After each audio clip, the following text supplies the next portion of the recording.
What's up everyone, Doyler here, and I'm back with another account tune-up video. This tune-up is both sponsored by and is for our newest Patreon member, Deljikho, so shoutouts to Deljikho. If you want to support the channel, don't forget you can click those links down in the description to throw those donos, biddies, or patrons my way. So this is a server 871 Android VIP 7, not quite 8 account. Now, Deljikho has Horus, Tix, Penny, and Ithaqua, and they are all 345, and they are all void almost 1. Other than that, he's got a 9-star Russell, 9-star Heart Watcher, and then a few other heroes sort of in the works.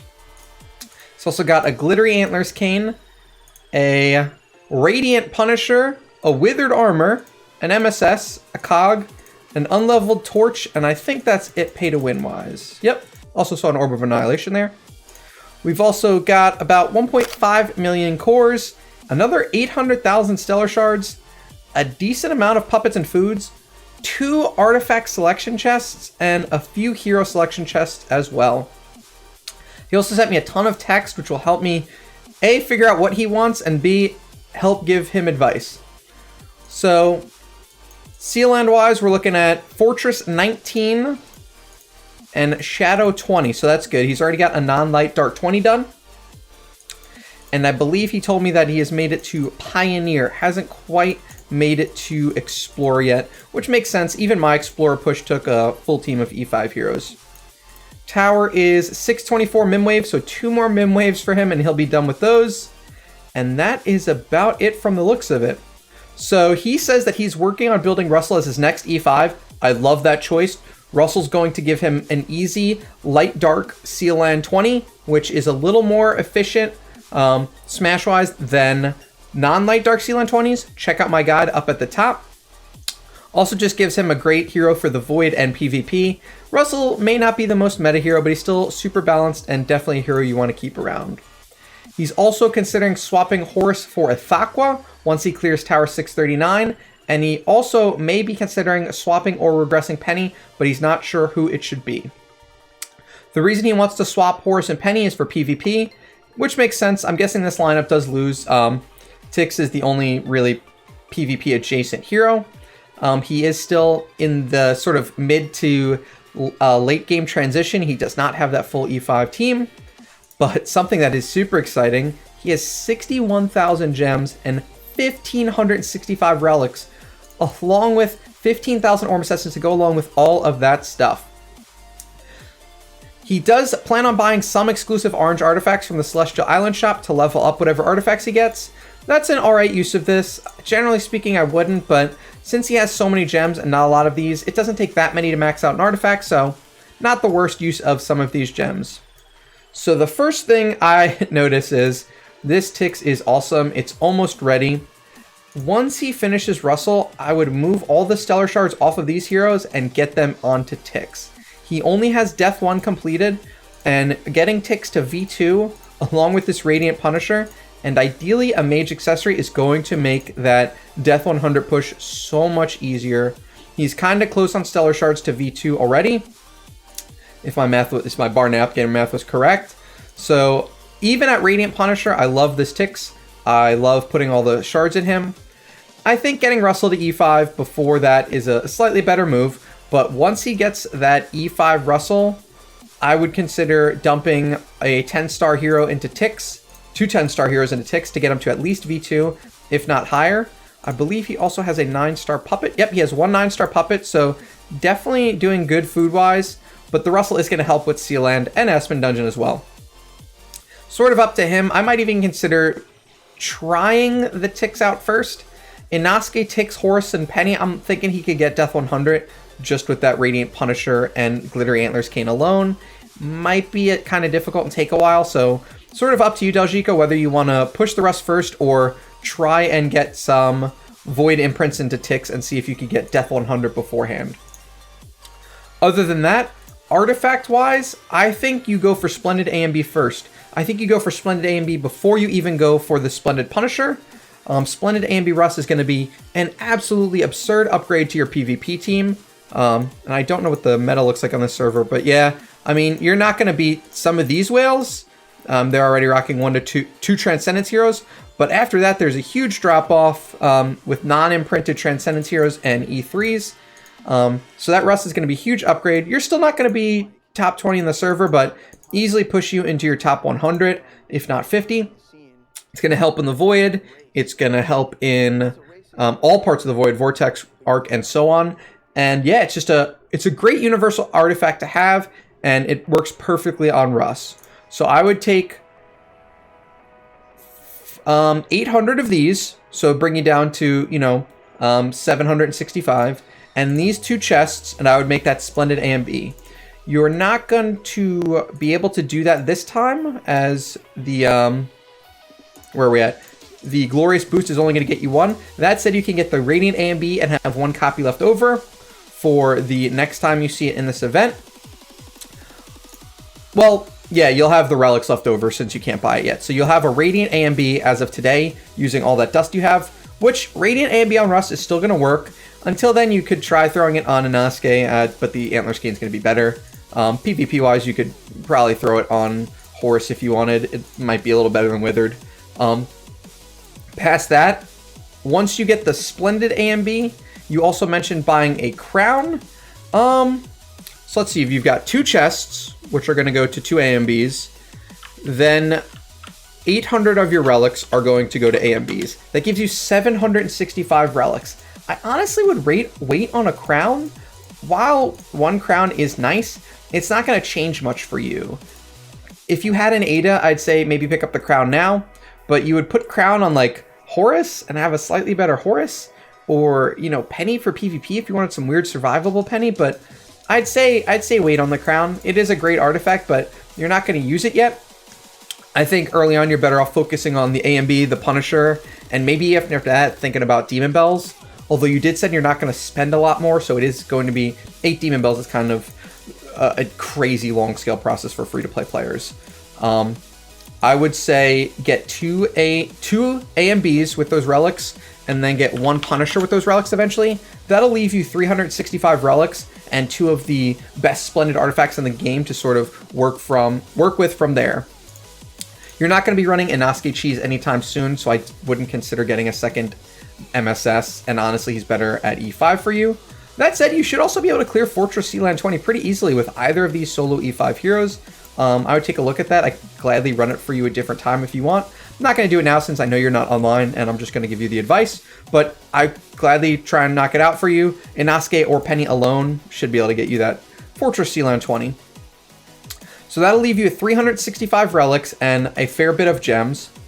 Other than that, personally, I would go for the V2 ticks first. See if you can't get a solid Death 100. Even Death 50 would be nicer, but a solid Death 100 push done with the Radiant ticks for now, V2-ish, the Withered Horus, or you could try AMB Horus, and the Glittery Antlers Ithaqua and the Cog Penny. I think you'd have a good shot at Death 100 with these 4, to be honest. You should be able to get Death 50 with them fairly quickly, and I can help you out with that as well on stream or not if you want. Then, once you're done with the ticks, then I would consider regressing the Void Imprints, going back to like spread V1s and finishing up Rust to E5. Then you can go back to imprinting one of these. I still lean ticks once you're done with E5 Rust, because Void Imprinted ticks is going to do you better in the Void, especially Realms Gate, Vortex, especially Realms Gate and Vortex, which is going to help you gather more Void resources, as opposed to like a V4 Rust, which would be obviously much better in PvP than a Void 4 ticks, but you're obviously not a whale, you're not going to be the best on the server, so progressing in Void faster is going to help you be better at PvP, as opposed to focusing on PvP, falling behind in Void, and falling further behind in PvP. Hero-wise, I like your idea of swapping Horus for Ithaqua one day. You're done with Sealand 20 and Death 1. Horus is nice in the Vortex against some bosses of Realms Gate, but you're not really going to use him that long. The longer you have him, the less useful he's going to get. So once you get those 9 copies of Ithaqua, I think it's a solid switch. Ithaqua is looking wonderful against those Void Arc bosses. She makes Broken Spaces and Flame Shrine a breeze. And yeah, honestly, I don't see Horus coming back anytime soon.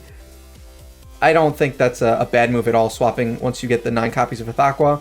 Probably wouldn't open chests for an Ithaqua copy, to be honest. I would sort of collect her a little slower, more manually. Looks like you got 7 copies of Ithaqua already. Honestly, I would just sort of get those 2 naturally, either by like heroes you don't have selected in the compass, or heroic scrolls, or orbs and replacements. I wouldn't rush her, but I do like swapping Horus for Ithaqua. Fortress-wise, I love the idea of swapping Penny for Sherlock. Sherlock will be a better PvP hero, and he'll make that Death 100 push easier if you don't have him by then. And yeah, Penny, especially once you get Sealand 20, Penny is not great. I love her for Guild Wars, but that only matters when you're caring about having 60 Guild Wars heroes. Sherlock-wise, you only have one... You only have 1 copy of Sherlock, so I like having Sherlock in the compass, by the way. That's a good move, especially with that 1 copy. You could consider opening chests for Sherlock. I think he'll be a nice upgrade to your team for PvP and Aspen Dungeon. He's not terrible in the Void. His swaps are nice, and some of the PvP-esque modes are great for him, but he's still going to be better than Penny in almost all of them. I would like you to get this Drake to 9-star whenever you can. You're still 1 copy short. It will help with your Dark Sealand 20 if you ever push it one day. It'll make Broken Spaces and Flame Shrine much easier, and you have the option of pushing him to E5 for PvP if you ever want. Not a huge priority, but after the Ticks and Russell, if you've got the food, consider it. Abyss-wise, especially if you care about the Void, which you really should, you're going to want to start building an Ignis. You've got 3 copies here, and you've got... I thought I saw one here. No. So you got 3 Ignis copies. I'd love for you to start building an Ignis copy. She's going to be huge for that Valiant push. I honestly think you could push Explorer pretty soon as well, especially once you finish that Russ.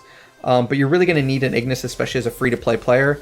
Barry and I are working on a guide for free-to-play Valiant pushes, and E5 Ignis is a core part of that to feed energy to your Ticks. Plus, no one in Abyss is really worth building at the moment other than her. You don't want Delacium for a Delacium army. It's a whaley build, and it's not worth it. Morax is not really worth focusing on since all he's going to give you is Sealand 20. I like you building Ignis for your Abyss hero. Fortress, I want you to swap the Penny for Sherlock. Shadow, swapping Horus for Ithaqua was a solid move. And Forest-wise, you talked about Garuda briefly. Garuda's not bad. I'd honestly just take Forest slowly. Rogan is still a great hero for PvP. Still a viable hero for PvP despite Forces countering him, but I would sort of keep Forest on your back burner while you focus on the other factions just to see how stuff shakes out. Even Shadow, the next hero should be Shadow, but Forest even more so. I would prioritize the Ignis and the Sherlock swaps, followed by the Horus swap to Ithaqua or the next Shadow hero come Heroic Scroll time, and then look into Forest. And honestly, I think Death 100 will be easy with these 5 heroes, even if you don't get it with the first 4. And so yeah, that'll leave you with about, well, we'll say 40,000 gems. At that point, check out my guide for scrolls versus cores. Up to you which one you want to focus on. Probably would lean cores for you over scrolls, but it's sort of up to you. You're going to be in a great position artifact-wise as a VIP 7 player with that Splendid AMB and a Splendid Punisher with 400 relics left over for your crown or your first demon bell. So honestly, Heroic Scrolls events may be less exciting to you than getting that 5 million for your Transcendence hero. And yeah, I like that you're building Deer. I'd finish the speed rune on your Phoenix. Phoenix will be your best PvP pet, and it will honestly just help you a little bit in PvP to win those speed ties. Hopefully that helps. Feel free to reach out to me at any point on Discord. I know we did this asynchronously. But yeah, finish Sealand 20. Tower 624 is going to be hard for you. I didn't cover that one actually before I wrap up. You're going to have to try Horus Cheese, I think. Imprints will help it. You don't really have the Illyria Cheese or a Dodge hero setup, but if you ever finish Drake or Carry, you could always come back to it. Honestly, these last 26 tower levels shouldn't be a huge priority, but yeah, you can try with Horus. You're not going to get 639 with him unless you put a lot of imprints in, and that's going to cost you gems going to Ticks to Horus to Russell, so on. So yeah, let me know if you want help with Fortress Sealand 20 or Death 100, and that's going to wrap it up. Catch you guys tomorrow. For more of my beginner guides, you can check out this playlist in the top left corner. And if you want to see my video on glorious relics, as well as how you can earn and how you should be spending them, you can check out this video up here. Other than that, Don't forget to hit that subscribe button to help grow the channel.